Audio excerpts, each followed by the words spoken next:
Welcome everybody to another eye opener. This is Market Wealth Daily's quick little video chats that we do with top traders, and we've got Keith Harwood here. Keith is joining us again. I'm excited, as always, to have Keith there. I wait anxiously for these opportunities to pick his brain and be able to get inside of somebody who has this huge, vast amount of knowledge about the market. So I'm going to do this to your benefit. We're going to just kind of grill him a little bit and see what he's looking at and kind of get a sense of what he would be doing in this crazy market. And I can tell you, this kind of volatility is just mind blowing. So Keith, if you can kind of give us some sense of, what should we be doing with this? Is there opportunity or is it just all bad news? Yeah, no. So right now, I mean, we're clearly in a market of constant news flow. I mean, we've got good news some days, bad news some days, and then every once in a while we have one of these little no move days on a holiday week because there just really weren't any updates. And I think, frankly, this brings me back to a thought process that I was taught 20 years ago. You have to feed the bear. Right now, we are feeding the bear.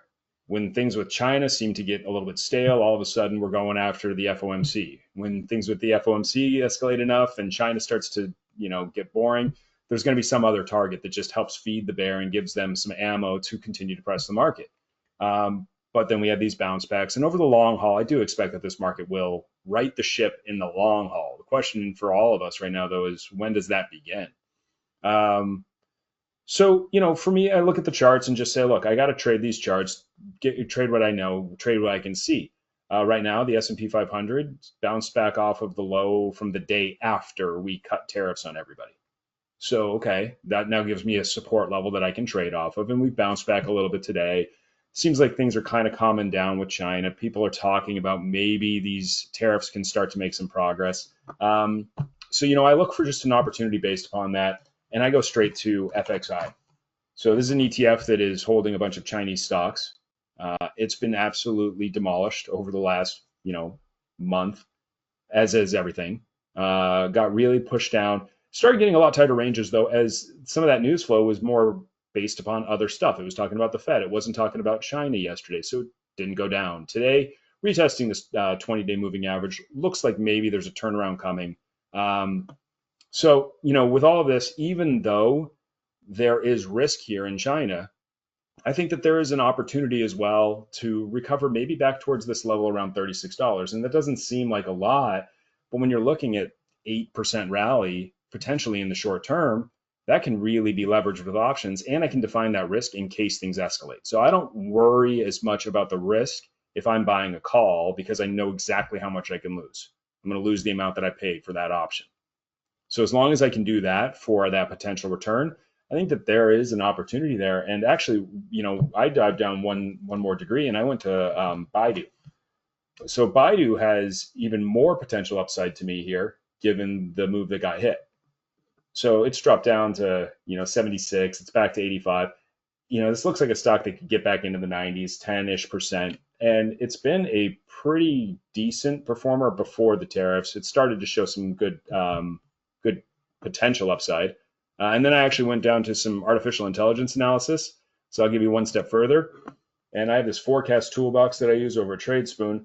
And it gives me a prediction of the range, the high, the low of the day. And right now, over the next week or two, it's effectively predicting a little bit higher prices every day for the next couple of weeks. Now, these things are based upon artificial intelligence from technical signals and market information. So fundamentals can completely derail that.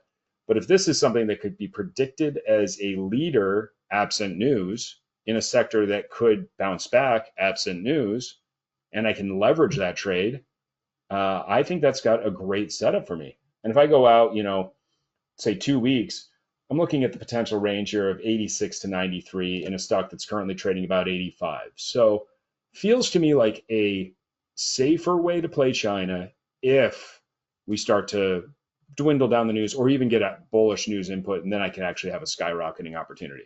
But again, the key for me, define that risk.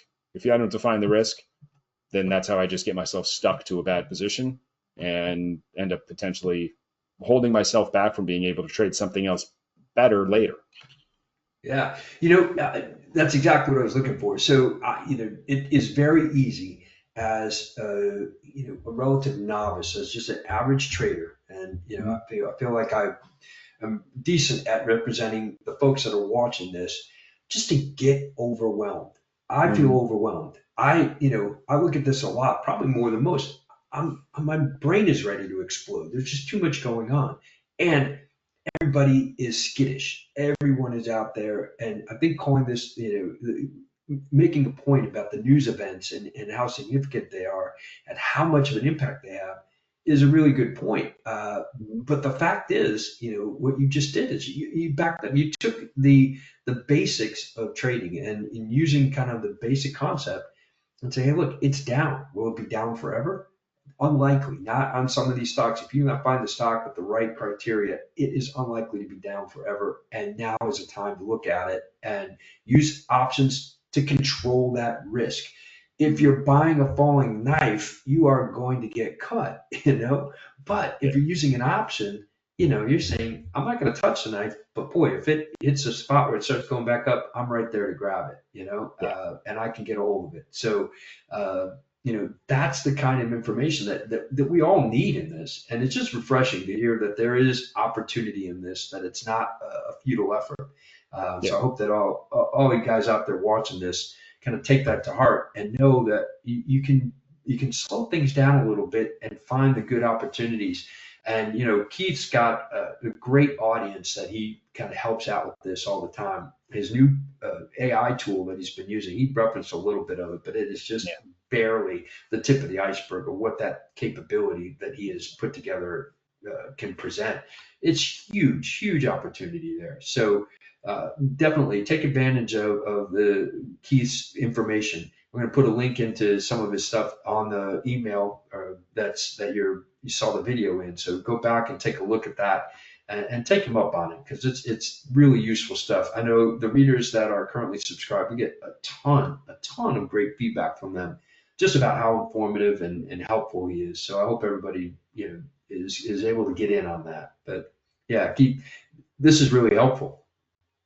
Thanks again. Yeah, no, I mean, I'm really excited about the AI tools. Using that for helping to at least confirm a trade concept is one of the big keys to me. Is it helps do that due diligence and understand that what I'm seeing is what the machines are seeing, and so it just gives me that confirmation and that extra confidence.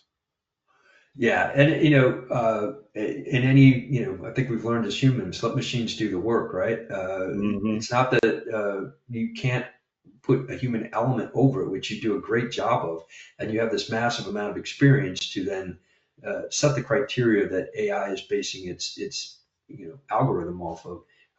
So yeah, that just makes all the difference in the world. It just makes it easier. You've got that affirmation, like you said, it's just great. But hey, thanks so much for taking the time to join us today. I know it's a crazy market. Everybody's swamped. I've had a hard time getting everybody to carve time out for the audience. So I'm very grateful for your time.